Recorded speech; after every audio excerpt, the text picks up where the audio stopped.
आपने भी कुछ हमारे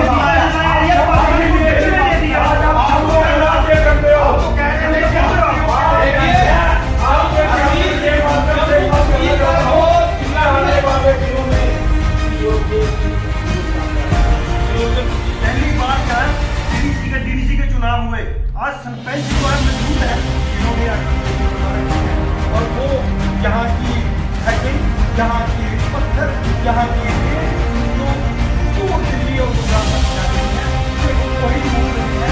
और यही वजह है कि जम्मू कश्मीर से इनको पूरा पता है और बीजेपी अगर डरती है तो सिर्फ चुनाव से, वोट की चोट से डरती है। वो वोट की चोट इसको सता रही है। नमस्कार दोस्तों, परफेक्ट टाइमलाइन में आपका स्वागत है और मैं हूं आपका दोस्त मोनू वर्मा। मुद्दे की बात में आज आप सबका हम स्वागत करते हैं। और आज मुद्दे की बात में जिस बात पे हमारी डिबेट होने जा रही है, मैं आपको बता दूं कि जम्मू कश्मीर में इलेक्शन क्यों नहीं हो रहे। हमें मैक्सिमम लोगों के मैसेज आते हैं कि जम्मू कश्मीर में इलेक्शन क्यों नहीं हो रहे, इस पे आप एक बड़ी बहस रखिए। इस मुद्दे पे आज मेरे साथ हैं भारतीय जनता पार्टी के डिस्ट्रिक्ट सेक्रेटरी श्री प्रदीप चौधरी जी। प्रदीप चौधरी जी, आपका हमारे स्टूडियो में बहुत बहुत स्वागत है। बहुत बहुत धन्यवाद मोनू जी। आम आदमी पार्टी से मेरे साथ हैं विजय कुमार शर्मा जी, जो कोट ब्लॉक के सेक्रेटरी हैं। सर, आपका भी बहुत बहुत स्वागत। धन्यवाद। कांग्रेस से हैं सीनियर नेता श्री सूरज सिंह बहू जी। सर, आपका भी बहुत बहुत स्वागत। शुक्रिया आपका मोनू जी, आपने जहां हमें बुलाया। थैंक्स। आज मुद्दे की बात में हमने आपको बताया कि जम्मू कश्मीर में इलेक्शन क्यों नहीं हो रहे। सबसे पहला मेरा प्रश्न रहेगा कांग्रेस के सीनियर नेता श्री सूरज सिंह जी से कि सर, आपने देखा कि काफी टाइम से जो इलेक्शन नहीं हो रहे, क्या ऐसी वजह है जिस वजह से जम्मू कश्मीर में इलेक्शन नहीं हो रहे? मोनू जी, बात ऐसी है कि ये तो जो प्रश्न आपने पूछा है, ये पूरे जम्मू कश्मीर की जनता जो प्रश्न पूछ रही है कि आखिर हमारा दोष क्या है कि यहाँ पर इलेक्शन क्यों नहीं करवा रहे, जबकि यहाँ पर पंचायतों की इलेक्शन हुई, डीडीसी की इलेक्शन हुई, बीडीसी की इलेक्शन हुई, तो एमएलए की इलेक्शन क्यों नहीं ये करवाते हैं।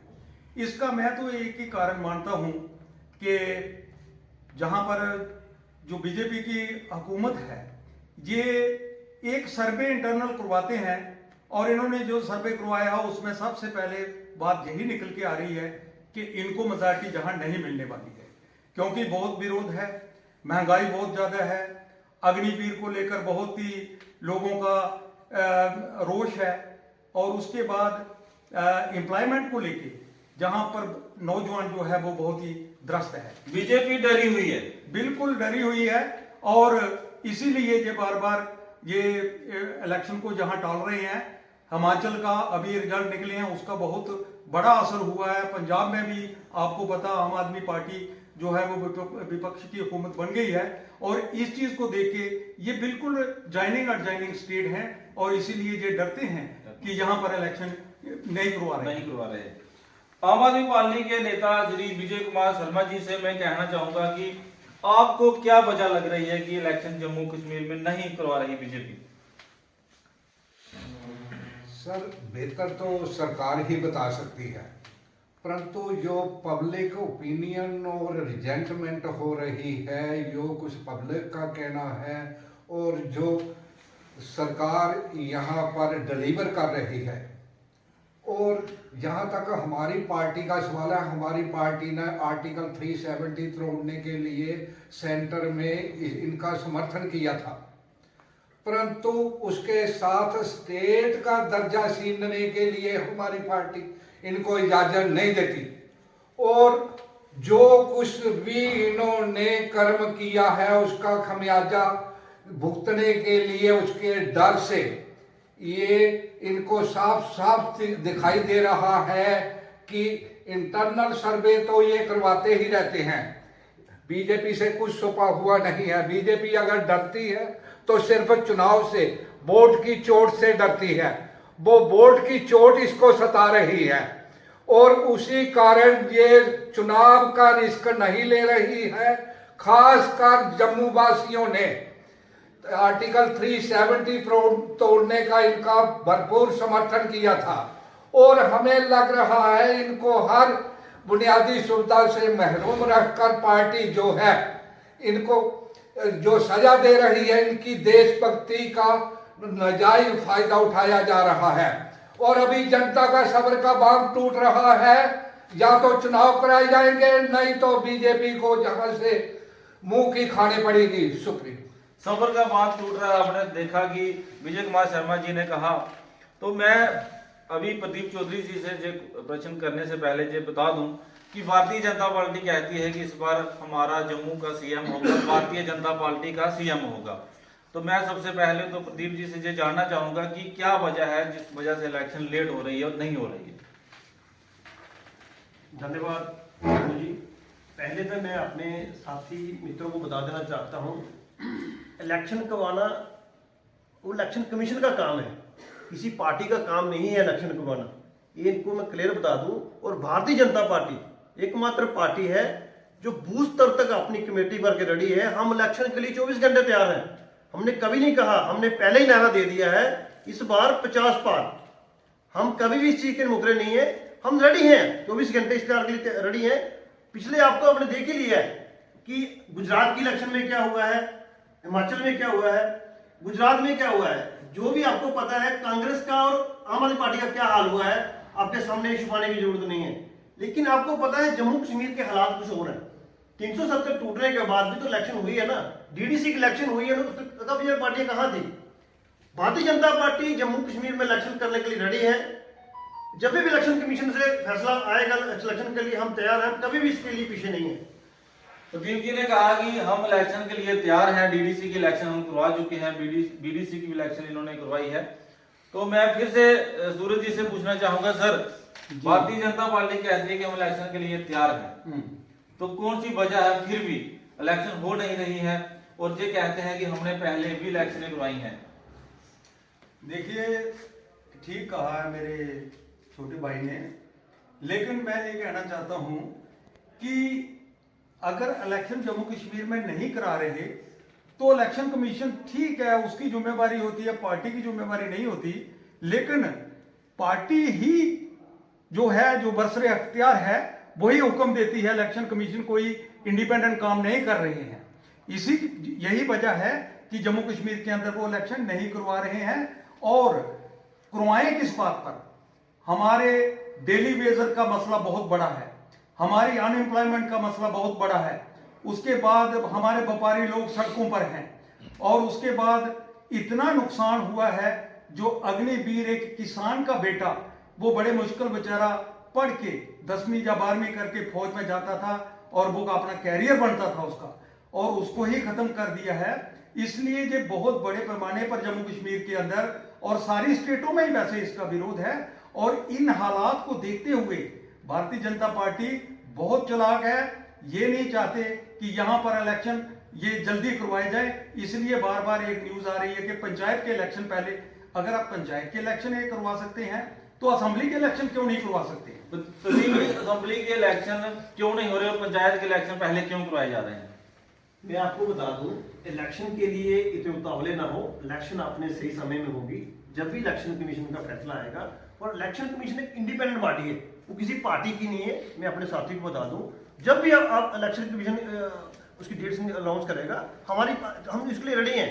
लेकिन जो गलत प्रोपेगेंडा फैलाना इनका काम है, वो फैलाते रहें। लेकिन जो अग्निवीर के बारे में बोल रहे हैं, मैं खुद एक पूर्व सैनिक हूं। अग्निवीर एक छोटी स्कीम नहीं है, और अग्निवीर एक ऐसी स्कीम है, और आज देश का हर एक नागरिक चाहता है कि मैं सेना में जाऊं, उसके लिए बनाया गया है, तो ऐसे नहीं बनाया गया। आज देश में हर जो जंग है वो सेना में जाएगा, सेना में वो एक अच्छी चीज से लीड करेगा, और अग्निवीर के माध्यम से देश मजबूत होगा। आज देश का वो चीज नहीं है कि पुरानी चीजें चलती है वो क्यों नहीं हो रहा। आज देश में अग्निवीर के माध्यम से जितनी भी स्टेट में सर्विसें होंगी वो अग्निवीर वहां भी जाएंगे। अग्निवीर जो पहले जितनी है सेना, उतनी सेना तो अग्निवीर में क्यों रहनी है ना, अग्निवीर से देश आगे बढ़ रहा है।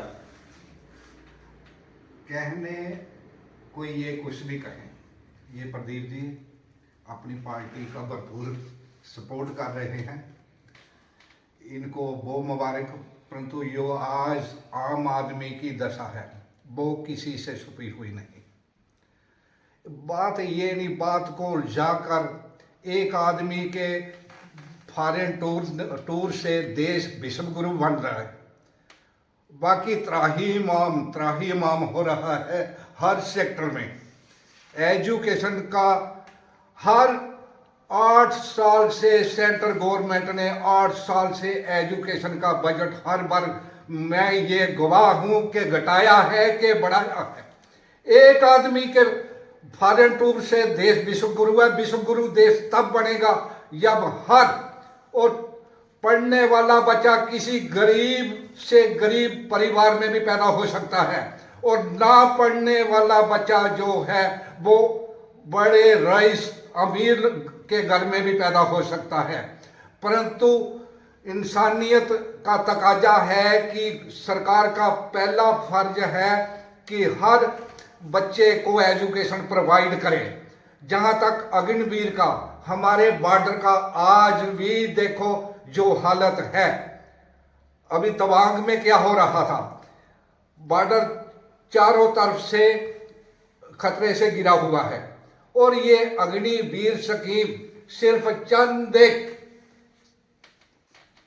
एक अपने पूंजीपति दोस्तों का भला करने के लिए हर सेक्टर की जो बुनियाद है उसको गिराया जा रहा है। अभी मैं श्री सूर्य सिंह जी से पूछना चाहूंगा कि भारत विश्व गुरु बनने जा रहा है, आप इसके बारे में क्या कहेंगे? देखिए सर, विश्व गुरु ये जो शब्द निकाला गया है कि भारत विश्व गुरु पहले रहा है, इसमें कोई शक की बात नहीं है। क्योंकि फॉरेन के बहुत से बच्चे यहाँ से आके, आज नहीं, आज से 2500 साल पहले भी बच्चे जहाँ पढ़ के जाते थे। लेकिन आज जो विश्व गुरु की बात हो रही है, हमारे हिंदुस्तान के अंदर कम से कम 56 यूनिवर्सिटियां हैं, एक भी विश्व के अंदर उसका कोई रैंक नहीं है।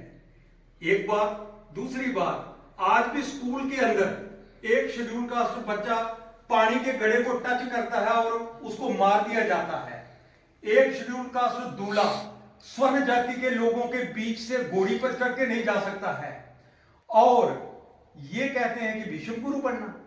हम ये कभी नहीं कह सकते। ये एक कोटेशन है जो भारतीय जनता पार्टी ने निकाली हुई है। विश्व गुरु होता क्या है? विश्व गुरु तभी बन सकता है जब हमारे सभी लोग एक समान जिए, एक छोटे और बड़े की इज्जत करें, और विश्व में हमारे स्टूडेंट्स जो जहां के निकले हुए हों उनमें एक नैतिकता का आचार हो, तभी विश्व गुरु जो है वो बन सकता है। और मैं ये समझता हूं कि जिस हालात से देश गुजर रहा है उस हालात से हम विश्व गुरु बनने के काबिल नहीं है, और ना ही ये देश बन सकता है। इसी में बाद में अपनी बात रखना चाहूंगा। ये भाषा में जैसे बोला है विश्व गुरु के ऊपर, आज इनको शायद दिख नहीं रहा हमारे पड़ोसी देशों में क्या हाल है। पड़ोस में लोगों में अपने खाने के लाले पड़े हुए हैं, और हम लोग बैठ के चाय की चुस्कियां ले रहे हैं। क्योंकि आज हिंदुस्तान में है तब हम सुरक्षित हैं। आज बाहर कंट्रियों में आज भी कोरोना से, महामारी से लोग बुरी हालत है लोगों की, लेकिन आज हम बिना मास्क के अगर घूम रहे हैं तो हिंदुस्तान में हमें मोदी जी का शुक्र आज गुजार करना चाहिए कि आज हमारे मुंह पे मास्क नहीं है, क्योंकि उनकी देन है कि आज देश विश्व गुरु बनने जा रहा है। आपको पता होना चाहिए, रशिया यूक्रेन में जब लड़ाई लगी हुई है तो हिंदुस्तान विश्व गुरु बनने इधर से था, इसलिए वहां पर लड़ाई रोक के हिंदुस्तान का झंडा लेके लोग बाहर निकले हैं। आज विश्व गुरु है तब निकला है। पहले जाके हिंदुस्तान का कोई बोलता था मैं हिंदुस्तान से आया हूं तो कोई वैल्यू नहीं थी। आज पता लगता है हिंदुस्तान के बीजे की क्या वैल्यू है। जो लोग फॉरेन में रहते हैं उनसे पूछो ना जाके उसकी क्या वैल्यू है। तो जो ये बात कर रहे हैं, मैं अपनी यहाँ की बात करूं, लोकल यहाँ की खोड़ की बात करूं, तो आए दिन पाकिस्तान से शेलिंग होती थी, आए दिन शेलिंग होती थी, तो लोग हमारे से यहाँ से तीसरे दिन प्लान कर रहे थे। हर बंदे ने जम्मू में घर बना रखा है, बाहर घर बना रखा है। लेकिन जब से भारतीय जनता पार्टी की सरकार आई, मोदी जी की सरकार आई है, तो यहाँ से पाकिस्तान को लाले पड़ गए हैं। अगर एक गोली आती है यहाँ से गोला जाता है। आज लोग वापस आ रहे हैं अपने गांव की तरफ, गांव की तरफ वापसी हो रही है। आज विश्व गुरु नहीं बनने, क्या बनने जा रहा है। प्रदीप जी ने कहा कि अगर पाकिस्तान से एक छोटी गोली आती तो यहाँ से बड़ा गोला जाता है। ये प्रदीप जी का कहना है। मैं विजय जी से पूछना चाहूंगा कि विजय जी क्या वाकई आज हिंदुस्तान में फर्क नजर आता है? फर्क की जहां तक बात है, यो प्रदीप जी ने बात की है, गोली और गोले का जो कंसर्न है वो हमारी सरकार जो है और उनकी सरकार जो है इनकी मिलीभगत है। ये चाहेंगे दोनों, इनका पर्सनल इंटरेस्ट होगा तो गोले भी चलेंगे, गोलियां भी चलेंगी। तो यहां तक इनको जरूरत नहीं होगी। अगर पार्लियामेंट की इलेक्शन उधर या इधर होगी तो शायद वो भी चलेंगे। ये किसी से भूला नहीं है। आम जनता को बेवकूफ बनाया जा सकता है। गोले चलेंगे क्योंकि मैं आपको बताऊं 370 ऐसे नहीं टूटी है। आज पाकिस्तान विश्व में जाके हल्ला कर रहा है, जोर में जाके हल्ला कर रहा है कि हमें स्टेटस वापस दो। उसको क्या जरूरत पड़ी है पाकिस्तान को? ये तो हमारा इंटरनल मुद्दा है ना। लेकिन आज 370 तोड़ी है तो आज हिंदुस्तान के लोग खुश हैं इस पे। 370 जो ये मेरे भाई जी कह रहे हैं 370, हमारे बुजुर्गों ने जो हमारे बच्चों के लिए, हमारी जम्मू कश्मीर की जनता के लिए जो कुछ बनाया था हमने खो दिया है। और ये डोंका पीट रहे हैं कि 370 तोड़ी है। अगर 370 है क्या थी? कुछ भी नहीं था। सिर्फ दो चीजें थी इसमें कि जहां की नौकरियां यहां के बच्चे लेते थे और दूसरी बात कि जहां की जमीन बाहर का आदमी नहीं खरीद सकता था। आज वो सारा कुछ हम जो है खो चुके हैं।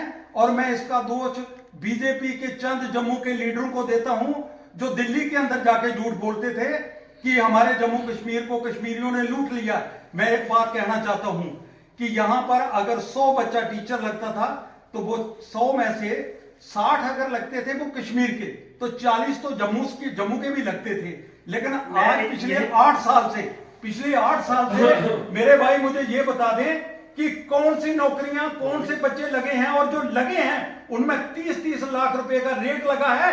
अगर भारतीय जनता पार्टी या हमारी सरकार एक बच्चों का हिंदुस्तान के अंदर पेपर नहीं करवा सकती है तो ये दूसरे देशों से क्या लड़ेंगे? मैं इस पे बात रखना चाहूंगा। ऐसा नहीं है कि देश से आजाद होने के बाद आज ये शंभ सेक्टर कहां है? अब नाम ही रहेगा ना हमारे पास। लेकिन आज देश की जनता को लग रहा है कि 370 टूटी है तो ये शंभ सेक्टर भी हमारा हो सकता है। आज जनता को लग रहा है। आज जो भर्ती है अगर उसमें गलती लग रही है तो पकड़े भी जा रहे हैं ना। भारतीय जनता पार्टी की सरकार है, सेंटर में बैठी है, इसलिए उनको आज इंक्वायरी हो रही है। इनके जमाने में तो इंक्वायरी भी नहीं होती थी। आज ये जो दिल्ली बजट बता रहे हैं, दिल्ली बजट किसने लगाए थे? भारतीय जनता पार्टी ने दिल्ली बजट नहीं लगाए थे। आज दिल्ली बजट अगर परेशान हो रहे हैं और इन लोगों की वजह से परेशान हो रहे हैं कि इन लोगों ने 550 रुपए रखे होते, आज हम उनको भी छोड़ नहीं रहे हैं। उनके परिवार के लिए 9,000 रुपए हमने मंथली किया उनको। ऐसा नहीं है कि भारतीय जनता पार्टी कुछ नहीं। भारतीय जनता पार्टी ने 370 तोड़ने के बाद 3 टायर सिस्टम यहाँ मजबूत किया है। पहली बार यहाँ आज सरपंच अपनी पंचायत में अपनी मर्जी से काम करवा रहे हैं। इनके जमाने में क्या होता था, एक सरपंच, एक एमएलए होता था, उनको सब कुछ करवाता था। लेकिन आज क्या हो रहा है, अब सरपंच में जीता हुआ इलेक्टेड पर्सन है वो खुद अपनी मर्जी से काम करवा रहा है। ये है, इसको कहते हैं लोकतंत्र। पहले अदर पार्टियां कहती थी कि 370 टूट ही नहीं सकती। मैं इस मुद्दे पे भी आऊंगा कि अदर पार्टियां कहती थी, लेकिन भारतीय जनता पार्टी ने 370 तोड़ के ये अदर पार्टियों को जवाब दे दिया कि 370 हमने तोड़ी है। और आज 370 टूटने के बाद पार्टियां कहती हैं कि 370 तोड़ दी तो बड़ी बात नहीं। क्या कहना चाहेंगे आप? कहना चाहेंगे महज ये इवेंट मैनेजमेंट मार्केटिंग है। मैं पूछना चाहता हूं दफा 370 असली तो तब टूटेगी या ये वाला हमारा बॉर्डर पाकिस्तान के साथ जम्मू कश्मीर का जो बॉर्डर है, क्या वो इंटरनेशनल बॉर्डर अनाउंस हो गया है यूएनओ में? नहीं, पहले पार्टियां कहती कि 370 टूट ही नहीं सकती, पर भारतीय जनता पार्टी ने ये तोड़ के दिखा दिया। मैं ये कहना चाहता हूं कि इस मुद्दे पे आज, इस बात पे आप क्या कहना चाहेंगे? भारतीय जनता पार्टी ने अगर 370 को तोड़ा है, हमारी पार्टी ने, मैंने पहले ही कहा, देखिए ये कहते हैं 370 तोड़ दिया है। ये हिंदुस्तान के इतिहास में पहली बार ऐसा हुआ कि एक ही दिन में 370 पार्लियामेंट के अंदर कोई बहस नहीं हुई इसके ऊपर, जबकि कॉन्स्टिट्यूशन कुछ और कहता है इसके ऊपर बहस होनी चाहिए।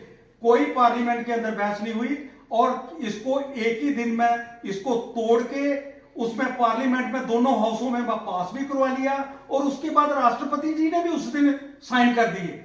ये एक महज धोखा था। और जिस 5 अगस्त को जब ये तोड़ा गया था, उस वक्त जो स्पीच कर रहे थे हमारे माननीय गृह मंत्री अमित शाह जी, उन्होंने 2 शब्द बोले थे। पहला शब्द उन्होंने बोला था कि 370 हम तोड़ रहे हैं, इसलिए तोड़ रहे हैं कि जम्मू कश्मीर के अंदर औरतों, शेड्यूल कास्ट और ओबीसी के साथ 1947 से लेकर आज तक बहुत बड़ी बेइंसाफी हुई है। मैं कहना चाहता हूं अपने माध्यम से कि मैं हिंदुस्तान की पूरी स्टेटें घूम के आया हूं, मैं जानता हूं कि बाहर इन जातियों का क्या हाल है। जम्मू कश्मीर के अंदर हिंदू, मुस्लिम, सिख, ईसाई और सारी जातियों के लोग, कोई बंधन नहीं था। ये एक महज लोगों को आंखों में एक धोखा, और जो हमारी दूसरी स्टेटें हैं सिर्फ उन लोगों को बताने के लिए था कि हमने जम्मू कश्मीर में ये कर दिया। असल में ये जम्मू कश्मीर की जनता के साथ बहुत बड़ा धोखा है, और मैं भरपूर कहता हूं कि हमें हमारी स्टेट का दर्जा मिलना चाहिए, 370 होनी चाहिए, हमारे बच्चों का भविष्य होना चाहिए। अगर हमारे बच्चों का भविष्य खतरे में है तो हमारा यहां जीने का कोई मतलब नहीं है। और दूसरी बात ये भी कहना चाहता हूं कि ये इलेक्शन इसलिए नहीं करवा रहे कि ये गवर्नर, हमारी जम्मू कश्मीर की आबादी 1 करोड़ से ऊपर है, 1 करोड़ 15 लाख के करीब है। क्या जम्मू कश्मीर की 1 करोड़ 15 लाख आबादी में से एक भी यहां कोई शख्स इतना इंटेलिजेंट नहीं है जो जम्मू कश्मीर को कंट्रोल कर सके?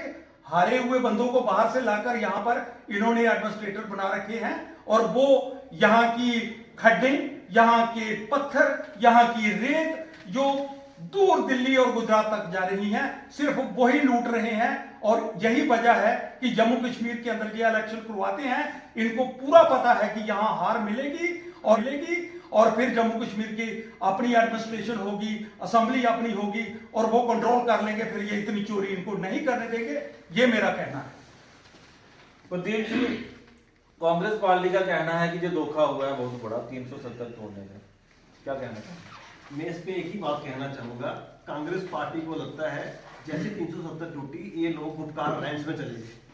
अगर इनके अपने में इतना भी दम था, उनको वहां जाने की क्या जरूरत थी?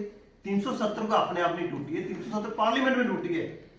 ये लोग को गुमराह कर रहे हैं कि वापस लेके आए। कोई बहस नहीं हुई, इस पर कोई बहस नहीं हुई है। ऐसा कुछ नहीं पार्लियामेंट के अंदर कोई बिना बहस के नहीं हुआ है। उसके ऊपर कई दिन बहस होती है, और रातों रात कोई रात में नहीं देखी, कोई वैसे सबको लाइव टूटी है 370 टूटने से। आपको पता है जम्मू कश्मीर में जो बड़ी बड़ी पार्टी नेता कहते थे 370 को हाथ लगाओगे यहाँ खून की नदियां बहेंगी, ऐसा कुछ नहीं हुआ। जम्मू कश्मीर में अभी भी शांति है। 370 टूटने के बाद जो जम्मू में कश्मीर में पत्थरबाज कहाँ गए? इनको कौन भाई को बताना चाहूंगा, तो पत्थरबाज नहीं आ रहे हैं। टेरर कहाँ गए? आए दिन सेना पर हमले होते थे, कहाँ गए वो लोग? आज 370 टूटने के बाद जम्मू कश्मीर में अमन शांति है। उसके बाद जम्मू कश्मीर में डेवलपमेंट के बड़े बड़े काम जो हो रहे हैं, ये 370 टूटने के बाद हो रहे हैं, पहले नहीं हो रहे थे। आज भाई इनको पता ही नहीं है, जम्मू पुंछ जो 4 लेन हाईवे बन रहा है, 6 लेन दिल्ली कटरा बन रहा है, ऐसे नहीं बन रहा है। ये 370 टूटने के बाद इफेक्ट है, मुझे समझ 370 टूटने के बाद बहुत ज्यादा डेवलपमेंट हुई है। प्रदीप जी का कहना है। देखिए, जहां तक ये कह रहे हैं कि 370 टूटने के बाद यहां पर अमन शांति है जम्मू कश्मीर के अंदर, अगर यहां पर अमन शांति है तो ये चुनाव क्यों नहीं करवाते? यहाँ के लोगों को चुनाव को मतलब नहीं देते। रही बात बड़े बड़े प्रोजेक्ट्स की, मैं कहना चाहूंगा कि ये सारे बड़े बड़े प्रोजेक्ट जो हैं ये 2014 से पहले सैंक्शन हुए थे, चाहे वो नेशनल हाईवे हो, चाहे वो टनल के काम हो, चाहे वो रिंग रोड का काम हो, ये पहले के सैंक्शन हुए हैं। कितना जीएसटी ले रहे हैं, कितना पैसा टैक्स में ले रहे हैं। अगर ये कोई कर रहे हैं तो ये कोई जनता के ऊपर एहसान नहीं कर रहे हैं। इसमें ये देखिए कि ठेके किनको दिए हुए हैं। मैं हर बात के लिए इन लोगों को अलग लगता है। आज जम्मू कश्मीर में पहली बार टेंडर सिस्टम शुरू हुआ है। इनके काम में क्या होता था पता नहीं चलता, कैसे काम कब शुरू हुआ कब खत्म हो गया, तो दिखता ही नहीं है कुछ नहीं, कागजों में काम चलता था। लेकिन आज जब से भारतीय जनता पार्टी की सरकार आई है, हर एक काम लीगल हो रहा है, हर एक काम का टेंडर सिस्टम होता है। टेंडर नाम बदल दिया जाता है, कोई भी डाल सकता है उसमें, कोई ऐसा नहीं है कोई मेरे ठेकेदार उसमें मेरे ऐसा कुछ नहीं है। जो भी काम है बिल्कुल लीगल तरीके से हो रहा है। जम्मू कश्मीर में 370 टूटने के बाद जो डेवलपमेंट हुई है वो आम जनता को पता है। पता नहीं ये लोग काले चश्मे लगा के बाहर निकलते हैं, इनको दिखता नहीं है। आज बड़े बड़े रोड जो बने हुए हैं ये भारतीय जनता पार्टी की देन है। वो 370 टूटने के बाद हुआ है, उसके पहले क्या होता था, ये लोग अपने घरों में घर बनने में लगे हुए थे। आज इनका जो सिस्टम खत्म हो चुका है। आज जो काम आगे जो काम होगा हर एक काम लीगल तरीके से होगा। गलत जो काम करेगा वो जेल में जाएगा। देखिए, यहां तक ये कह रहे हैं कि सारा सब कुछ ठीक हो रहा है और ये पिछले 8 साल से ही हुआ है, जब से बीजेपी की हुकूमत आई है। 70 साल से जब से देश आजाद हुआ है, ये आप अपना रोड जोड़ियां से लेकर पुरावाला वाला देख लो कि एक ही गाड़ी चलती है, इसको ये डबल नहीं कर पाई आज तक। उसके बाद हमारी जो मैंने खुद एक पार्लियामेंट के अंदर एक क्वेश्चन भेजा था और माननीय स्वर्गीय मदन लाल शर्मा जी ने उसको पार्लियामेंट के अंदर लगाया था कि हमारे बच्चों को, हमारे लोगों को इतनी दिक्कत होती है जम्मू से आने में, अगर उधमपुर से ट्रेन जो है वो कश्मीर जा सकती है, तो क्या एक छोटी नैरो गेज की ट्रेन जम्मू से हमारे अखनूर, सोल और क्लीट से होते हुए क्या वो पुंछ नहीं जा सकती है? तो माननीय स्वर्गीय मदन लाल शर्मा जी ने वो प्रश्न जो है वो पार्लियामेंट के अंदर लगवाया था, और मैं कहना चाहता हूं वो खत्म हो गया, उनके बनने के साथ ही वो पॉइंट भी खत्म हो गया। लेकिन इन्होंने हमारी तहसील अखनूर को लेके बताइए कोई एक भी प्रोजेक्ट है? जब नौकरी नहीं बच्चों को मिलती है, कोई डेवलपमेंट का काम नहीं है, मुझे एक भी बताओ। आज मैं जी इसको आपके माध्यम से कहना चाहूंगा कि जाइए मंटू जी, आप पत्रकार हैं, आप जर्नलिस्ट हैं, आप जाइए खड़ा से लेकर नाथल तक, आप पहुंच नहीं सकते हैं। उन लोगों की दशा देखिए, अगर किसी को सांप काट जाए, कोई बीमार हो जाए या कोई लेडी बेचारी बीमार हो जाए, इनके वादे सिर्फ एक तरफ फूल लगाते हैं, दूसरी तरफ मोदी जी का फोटो लगा लेते हैं और वोट मांग लेते हैं। पेटियां भर भर के लोगों ने दिए वोट, लेकिन आने वाले समय में ये वोट इनको नहीं मिलने वाले हैं। इन्होंने किया कुछ नहीं।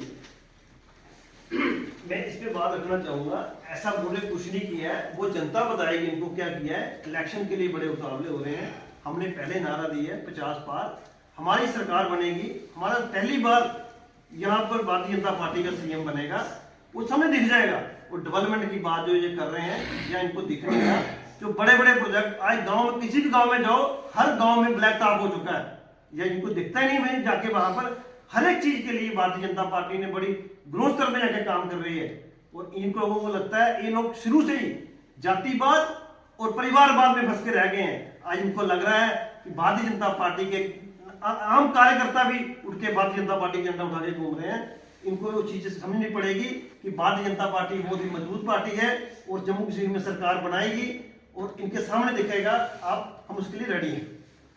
भारतीय जनता पार्टी सरकार बनाएगी, जय प्रदीप जी का कहना है। मैं आपको बता दूं कि अब हमारे साथ 2 नए नेता जुड़ चुके हैं अपने भारतीय जनता पार्टी से। श्री अंकुश चौधरी जी हैं और आम आदमी पार्टी के किसान सेल के मीडिया सेक्रेटरी रविंद्र सिंह मंटू जी हैं। सर, मैं आप सबका स्वागत करता हूं अपने स्टूडियो में। धन्यवाद वर्मा जी। अंकुश जी, आपका भी स्वागत है। धन्यवाद जी। जिस तरह से हमारी डिबेट पहले चल रही थी उसी तरह से चलती रहेगी। हमारे साथ 2 नए नेता जुड़े हैं। रविंद्र सिंह मंटू जी से मैं कहना चाहूंगा, मंटू जी, प्रदीप चौधरी जी ने कहा कि भारतीय जनता पार्टी ने 370 को तोड़ा। हमने कहा था, हमने तोड़ के दिखाया। अदर पार्टियां पहले कहती थी कि जब टूट नहीं सकती, तो लेकिन हमने विकास की बात की। अपनी चौधरी जी ने आप क्या कहना चाहिए? देखिए, विकास की बात, विकास तो नजर आना चाहिए ना, कागजों में थोड़ा देखना लोगों ने। आप देखिए ना, लोगों के व्यू लीजिए कि किस हालात में लोग जी रहे हैं। वो 400 रुपए का सिलेंडर 2014 में आज 1120 रुपए का मिल रहा है, ये हमें इन्होंने दिया है।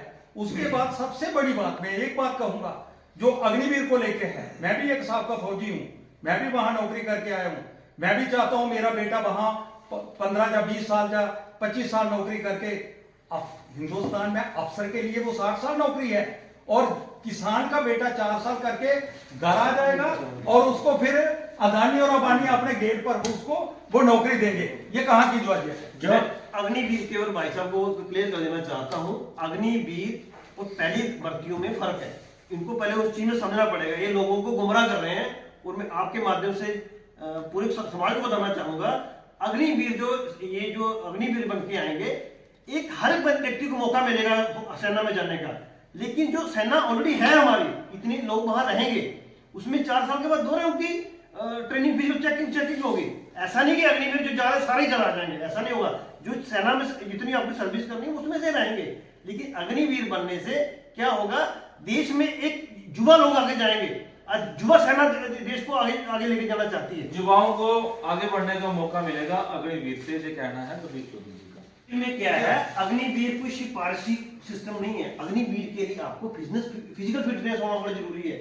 ऐसे नहीं कोई भी आप उठा के ले जाओगे, उसके लिए आपको सबसे पहले फिजिकल देना होगा। फिजिकल फिटनेस की जहां तक अग्निवीर का सवाल है, फिजिकल फिटनेस जो है उसको बढ़ाने के लिए सबसे पहले ये हिंदुस्तान के अंदर सबसे ज्यादा नशा बिक रहा है, जो इन्हीं के नाम पर भी बिका है, उसको रोकेंगे, उस पर कंट्रोल करें। और जहां तक अग्निवीर की जो मैं बात की है कि अग्निवीर बच्चे जो है वो बाहर आकर क्या करेंगे, ये तो उनको ट्रेन कर देंगे, और जब उनको वो भूखे मरेंगे यहाँ बाहर आकर, वो बंदूक उठा के किसी को भी मार सकेंगे।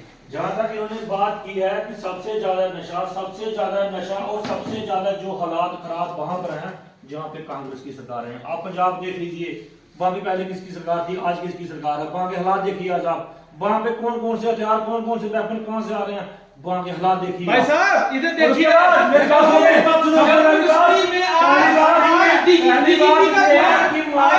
डीजीपी का स्टेटमेंट देखिए, क्या बोल रहा है कश्मीर में नशाखोरी हिंदुस्तान के भाई जम्मू कश्मीर में ऐसी जगह है जहां पर नशाखोरी चल रहा है।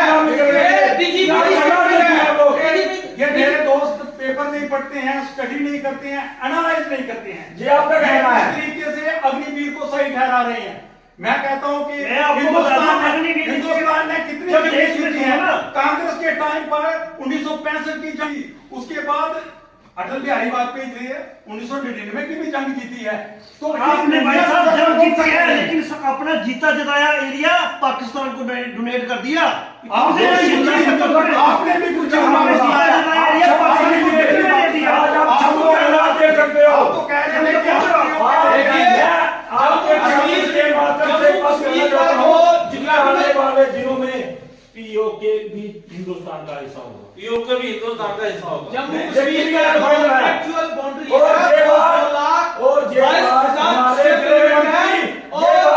हमारे हिंदुस्तान के गृह मंत्री श्रीमान अमित शाह जी संसद में ये बात बोल चुके हैं कि आने वाले दिनों में पीओके बोलने से कुछ नहीं नहीं होगा। हमारे मंत्री जो पीएम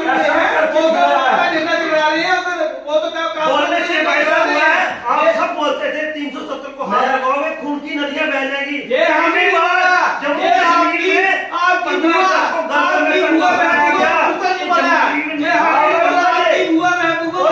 है, हमें नहीं बोला है। इतिहास में पहली बार लिखा जाएगा कि 15 अगस्त में सर दर्द में कराएगा।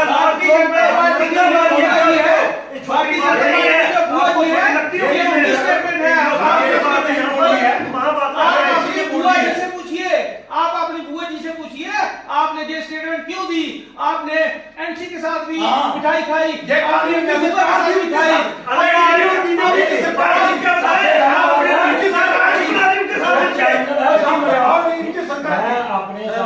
अभी काला रजौरी में 2 नौजवानों काला रजौरी में 2 नौजवानों की डेथ हो गई है। एक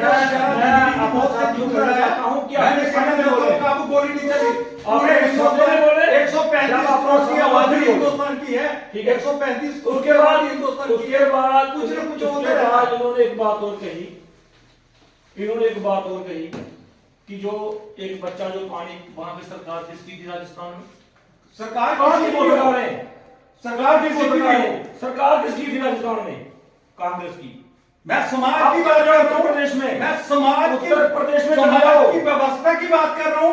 मैं किसी राजनीतिक पार्टी की बात नहीं कर रहा। करना सरकारों का काम है। सरकार किसकी थी? व्यवस्था करना हमारा समाज आप किस सरकार की बात कर रही थी? आज भी इतना व्यवस्था करना आपकी सरकार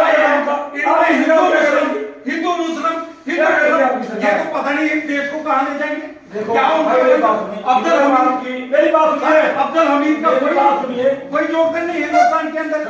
क्या ब्रिगेडियर उस्मान का कोई योगदान नहीं है? हम कैसे कह दें यह हिंदुस्तान ये सबका है। इन्होंने बात की हिंदू मुसलमान की। मैं इनको पूछना चाहता हूँ कि डॉक्टर एपीजे अब्दुल कलाम कौन थे? मुसलमान थे। उनको राष्ट्रपति किस पार्टी ने बनाया था? तभी कांग्रेस उनके विरोध में थी। इन्होंने बात की शिव कास्ट की, जो हमारी पहले राष्ट्रपति थी। अभी राष्ट्रपति वो कौन?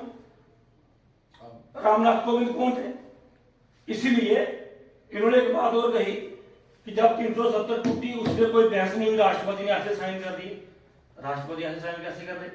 उनकी कोई मर्यादा है, उनकी आप बताओ ना, वो सबसे कि कौन सी बहस पार्लियामेंट के अंदर जो फैसला देश हित में हो, जो फैसला देश हित में हो उसमें बहस की कोई जरूरत नहीं है, मेरा मानना है, मेरा कहना है। 2014 के बाद अगर हिंदुस्तान की पूरी राजनीति में, पूरी हिंदुस्तान की जितनी आबादी है, जितनी जनता है, अगर किसी के साथ बेइंसाफी हुई तो जम्मू कश्मीर के साथ हुई है।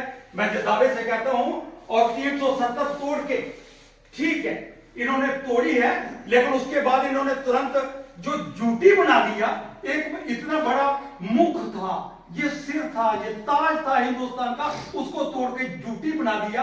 ये पहले बार इतिहास में हमने सुना है कि कितनी बड़ी इतिहास की बात ना करें। जब जम्मू कश्मीर का विलय हुआ था, इस बात को लिखनी नहीं हुआ था कि 2 विधान, 2 प्रधान, 2 निशान बना देंगे। जम्मू कश्मीर का जो विलय हुआ था, पूर्ण विलय हुआ था।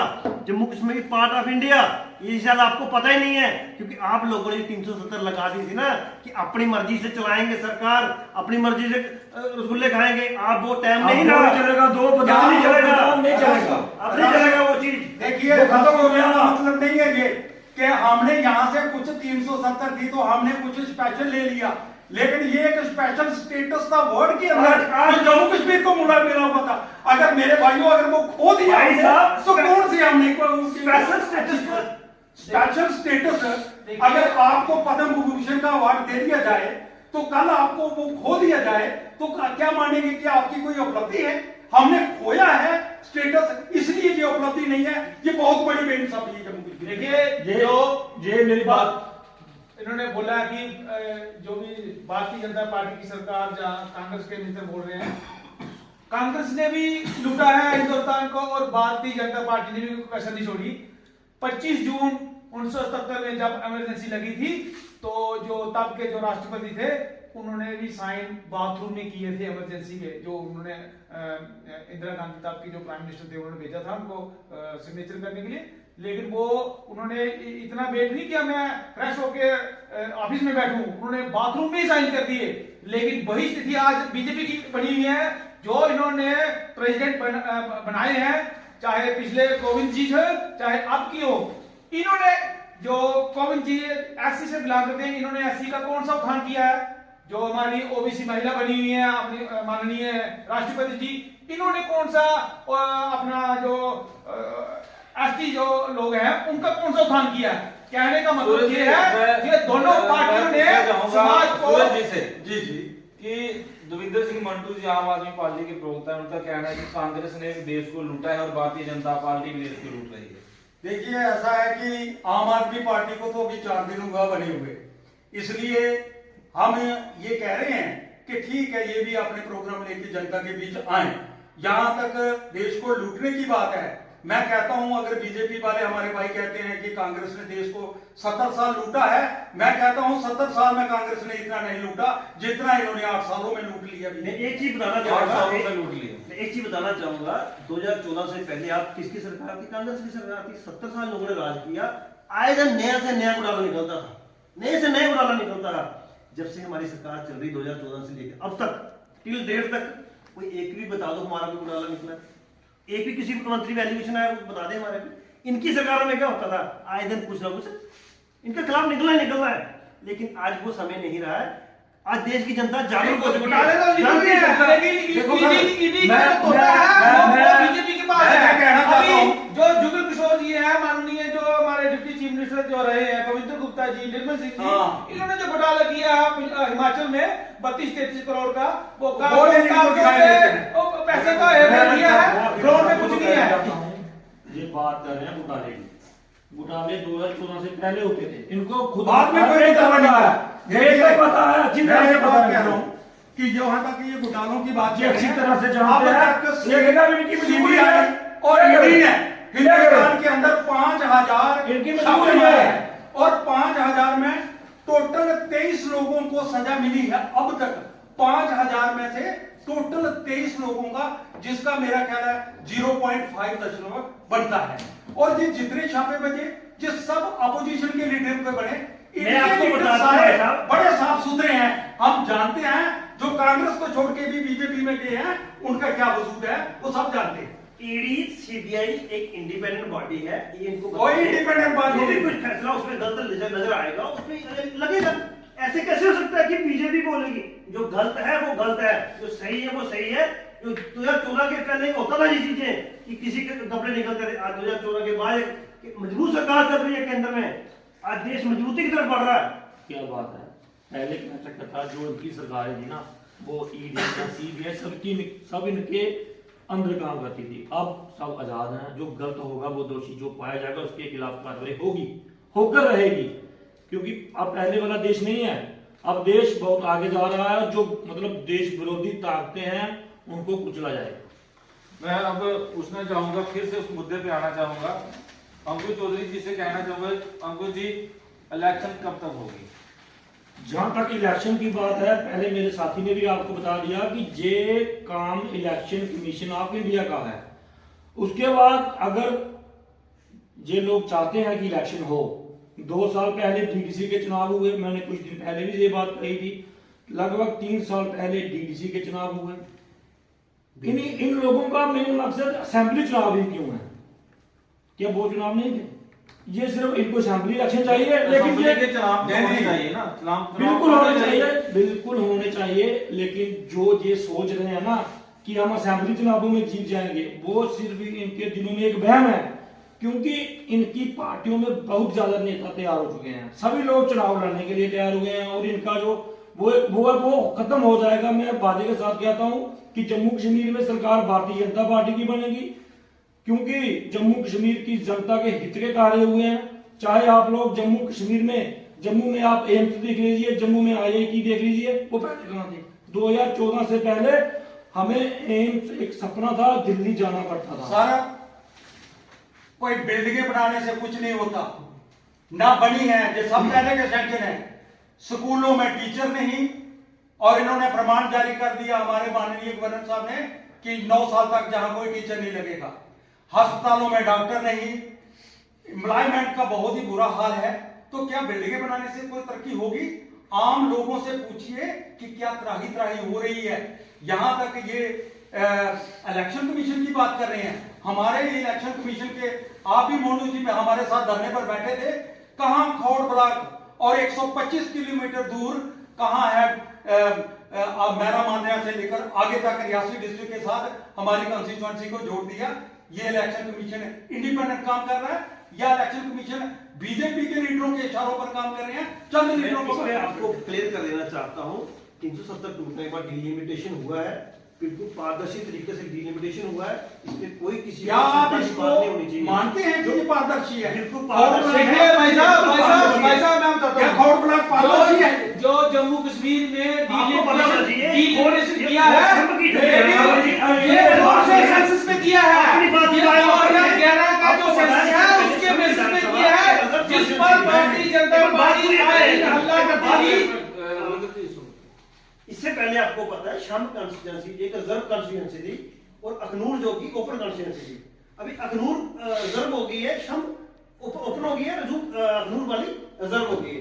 आपको पता है वोट बैंक के आधार पर ही रिजर्व और ओपन होता है, उसके तहत ही ये बैनर बन रहा है, इस्तेफा लगाया क्योंकि ओपन के तहत आपकी यहाँ पर ज्यादा पॉपुलेशन ऐसी की थी, इसलिए उसको ओपन करने के लिए और उसको रिजर्व करने के लिए ये ऐसा उनको करना पड़ा है। ऐसा नहीं है सर कि ये जो है देखी तो टोपोग्राफी जाएगी। अब जो शांबा का MLA बनेगा उसको हेलीकॉप्टर चाहिए पूरी कॉन्स्टिट्यूएंसी में घूमने के लिए। मैं इनको बात बता देना चाहता हूं, वो जिम्मेवारी, एक बात मैं और इनसे क्लियर कर दूं, इन लोगों ने पता क्या भ्रम बना के रखा है कि जो कोर के लोग हैं उनको चौकीजोरा जाना पड़ेगा और उनको इधर आना पड़ेगा। मैं इनको क्लियर कर दूं कि अगर खोर में तहसील है तो चौकीजोरा में भी तहसील है, अगर खड़ा बंडी में तहसील है तो मेरा मांद्रा भी तहसील है। वो चिंता आपको करने की जरूरत नहीं है, वो जो विधायक होगा वो उसकी रिस्पांसिबिलिटी होगी। लोगों में जाना एसडीएम साहब कहां जाएंगे? तो खोर पे बैठते हैं, एसडीएम साहब कहां है? खोर पे बैठते हैं, एसडीएम साहब कहां बैठे? एसडीएम खोर पे बैठते हैं। कैसे बैठेंगे? खोर पे बैठते हैं, कल को वो बोलेंगे वो जिम्मेवारी एक विधायक की, वो आपकी जिम्मेवारी नहीं है, क्योंकि आपका विधायक बनेगा ही नहीं। देखिए अब ये जिम्मेवारी होगी। भाई साहब ने बोला है जो आप लोग सोचा करो फिर बोला करो। भारतीय जनता पार्टी आए दिन सड़कों पे हल्ला करती थी कि जो 2011 का सेंसस है वो फ्रॉड है। ये हमने नहीं बोला, ये भारतीय जनता पार्टी की इनकी जो पिछली स्टेटमेंट है देख लो। ये जो अपना 2011 का सेंसस है उसका इन्होंने भरपूर विरोध किया, लेकिन जब डिलिमिटेशन हुआ कौन से सेंसस पे किया? 2011 के सेंसस पे किया। ये तो इन्होंने थूक कर चाटने वाली बात की है। अगर इन्होंने उसका विरोध किया तो अब उसको खारिज करके नया 2021 में नया सेंसस कराते ना, तो उसके बाद डिलिमिटेशन करते, तब बात सबसे में आती थी। लेकिन इन्होंने चाहे कांग्रेस हो चाहे बीजेपी हो, ये दिल्ली के इशारे पर चलती है। जम्मू कश्मीर में मैं आपके माध्यम से ये लोगों से अपील करता हूं कि दिल्ली का आवाज छोड़ो और अपना खुद लिखो कि थोड़ी सी मर्यादा रखें। उसके बाद इन्होंने बात की कि बीजेपी दिल्ली के इशारे पे चलती है। मैं ये बात वो नेशनल पार्टी है, वो दिल्ली से चलेगी। हमारी जो राजधानी दिल्ली है, हमारी पार्टी दिल्ली से चलती है। मैं इनकी बात से बिल्कुल सहमत हूँ। लेकिन आप एक बात बताइए कि कभी ऐसा हुआ कि हमारे जम्मू कश्मीर में बाहर का कोई व्यक्ति जहां पे हमें राज्यसभा एमपी सौंप दिया जाए, वो काम किस पार्टी ने किया? पंजाब में होगा, और वो आम आदमी पार्टी ने किया। क्या पंजाब में कोई नेता नहीं था वो जो राज्यसभा एमपी बन सकता? क्यों? आपके जो बाहर के लोग बैठे हैं वो तैयारी कर रहे हैं, बाहर का आदमी पंजाब में आके लाके खड़ा कर दिया। मोदी जी कहां से हैं? चुनाव कहां से लड़ रहे हैं वो? और ये बात है कोई कहीं से भी चुनाव लड़ सकता है। मैं बात कर रहा हूँ आम आदमी पार्टी की, तो कांग्रेस वाले को आम आदमी पार्टी बात हो रही है आम आदमी पार्टी की।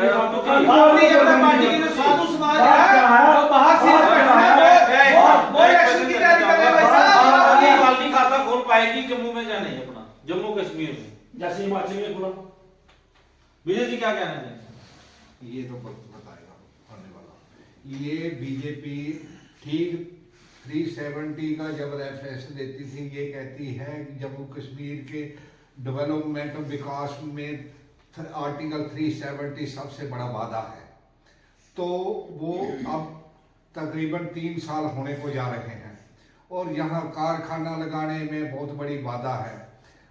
मैं पूछना चाहता हूँ भारतीय जनता पार्टी को, उस दिन के बाद जहाँ कितने कारखानों के नींव पत्थर रखे गए हैं और कौन सा विकास होने जा रहा है, और ये ना खाता ना वही, जो बीजेपी कहेगी वही सही, ऐसा नहीं चलने वाला है। जनता इनको सबको सिखाएगी आने वाले चुनाव में। चलो, चुनाव के लिए सब उतावले हो रहे हैं, चुनाव अपने तय समय में होंगे। जैसे कि आपको पता है आम आदमी पार्टी कांग्रेस की भी टीम है। जहां ये लोग प्रचार करते हैं वहां प्रचार ही नहीं करते हैं, सामने से दिखता है। लेकिन जैसे इनका हाल तभी थोड़े दिनों पहले हिमाचल में हुआ है, उनको याद करना चाहिए। इन्होंने बड़ा प्रचार किया गुजरात में, क्या हाल हुआ इनका वहां पर। आप भी अपना दिल्ली का पोजीशन देखिए, वही हाल होगा दिल्ली का। 70 साल पहले बीजेपी का भी यही हाल था। ये तो 10 साल की पार्टी है महज, जिसका राज अभी 3 साल पार्टी नहीं। मैं आपको बता दूं, आपके ही सीएम केजरीवाल, आपके जो केजरीवाल जी हैं, वो लिख के देते थे इस बार गुजरात में हमारा ही सीएम बनेगा, हमारी ही सरकार बनेगी। कहां क्या लिखने? जहां तक लिखने पढ़ने की बात है, हमारे प्राइम मिनिस्टर मोदी जी ने ये कहा था कि मुझे वोट दो, मैंडेट दो, एक्सलियर दो, मैं हर साल 2 करोड़ रोजगार दूंगा, 15-16 लाख दूंगा। बीजेपी कहां की बातें करती है? ये इसको शोभा नहीं देती अभी ये बातें। भारतीय जनता पार्टी ने रोजगार दिया है, शायद आपको नहीं दिखता है, अलग बात है। कोई नहीं दिया कोई रोजगार, आज का रोजगार जो कोई रोजगार मेरे ब्लॉक में किसी को कुछ नहीं मिला है, हमारे स्टेट में कुछ नहीं मिला। कहां आसमान पर रोजगार दिया है? अगर कुछ नहीं हो रहा, अगर ये अपोजिशन में है, तो फिर आज तक ये लोग बाहर क्यों नहीं आए? क्या कर रहे हैं फिर ये लोग? अगर इनको लगता है कि विकास भी नहीं हुआ है, बेरोजगारी है, तो फिर ये लोग अपने घरों में क्यों बैठे हैं? ये लोग बाहर क्यों नहीं आ रहे हैं? देखिए, हमारे यहाँ 2 कॉलेज बने हैं, दोनों कांग्रेस के टाइम पर बने। ये बता दे, बीजेपी वाले बता दे क्या अखनूर तहसील, जिसमें खौड़ ब्लॉक और अखनूर तहसील में इन्होंने कौन सा बड़ा प्रोजेक्ट ला के रख दिया है? दूसरी बात ये मैं कहना चाहता हूँ कि ये जो विकास की बात कर रहे हैं, विकास ग्राउंड पर दिखना चाहिए। मैं आपको जोड़ियां से लेकर पलावाला तक के रोड की मैं आपको दशा बता रहा हूं कि मोटरसाइकिल वाला फट गिर जाता है, ये उसको डबल नहीं कर पाए आज तक, तो इन्होंने क्या कर। देखिए, जो विकास की या डेवलपमेंट की बात कर रहे हैं, पहले मैं बीजेपी की बात बता दूं। जब जम्मू कश्मीर में जो स्टेट गवर्नमेंट का कोलैप्स हुई, तो जो हमारे जो माननीय एमएलए थे, उनके पास लगभग 9 करोड़ का फंड्स था जो उन्होंने यूटिलाइज नहीं किया। हमारे जो कंडी एरिया है, वहां पर हमने विजिट की, लोगों की दिक्कत सुनी, और नागपुर का जो रोड है, लोगों ने कई बार इनको बोला कि हमारे रोड को ठीक कीजिए। ये जो हमारे विधायक थे, इनकी जो वर्डिंग थी कि कहते हैं, उन्होंने बोला कि महाराज हमारा जो एरिया है कट हो जाता है, तो हमें आने जाने में दिक्कत है, कोई कंडी एरिया है, शाम की का जो डर रहता है। तो उनका जो जवाब था वो सुनने लायक है। उन्होंने बोला है जहाँ मोर बोध है वो सांपों को खा देते हैं, आपको डरने की जरूरत नहीं है। इन्होंने ये नहीं बोला कि मैं आपका रोड बना दूंगा, इन्होंने बोला कि जो मोर बोध है आपको डरने की जरूरत नहीं है। वही बात बीजेपी। उसके बाद मैं कांग्रेस की बात करूंगा। कांग्रेस ने जो हमारा चिनाब के ऊपर दूसरा ब्रिज बना, वो आपसे पूछना चाहता हूं, हमारे इलाके को उसका कितना फायदा हो। आज अखनूर में आप जाते हो, जब एक घंटा जो नॉर्मल सीजन में आपको जाम में खड़ा रहना पड़ता है, उसमें आपका जो गाड़ी लेके जाता है उसका 100-150 रुपए का पेट्रोल हर बार आने और जाने में ज्यादा लगता है, प्लस उसका जो 1-1.5 घंटा जो उसका कीमती टाइम है वो एक्स्ट्रा लगता है। कहने का मतलब ये है कि अगर वही पुल अखनूर के इस साइड बनाते तो हमारे लोगों का एक घंटे का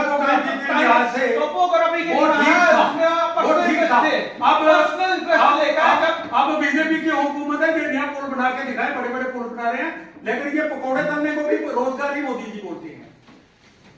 इन्होंने बात की पुल की, मैं इनको बता दूं कि सिर्फ एक पुल विकास नहीं हुआ इधर इतना विकास हुआ है, लेकिन इनकी वो आंखें नहीं खुल रही हैं, इनकी वो आंख देखने वाली नहीं है जो विकास हो रहा है। सर प्रभुआल का पुल देखिए, वो मशीनें भी छट गई हैं, इनके टाइम पर हुआ है, क्यों नहीं बना आज तक। मैं इनको बता दूं कि वो किस कारण रुका है, लेकिन वो काम बड़ी जल्द स्टार्ट होने वाला है। वो बड़ी देर से तो स्टार्ट हो रहा है, देखिए देर होने वाला है, लेकिन बहुत देर से स्टार्ट हो रहा है। कि जो पहले काम होता अब आपका झूठ नहीं छूटने वाला, वहां से निकलेगा, वहां से निकलेगा जहां पे आप किसी इनके लीडर की जमीन होगी, वहां से रोड जाएगा, पुल वहां पर बनेगा जहां पे इनकी कोई जमीन होगी। इन्होंने सिर्फ अपना पर्सनल फायदा देखा है और अपने पर्सनल फायदे के लिए इन्होंने कोई काम किया है।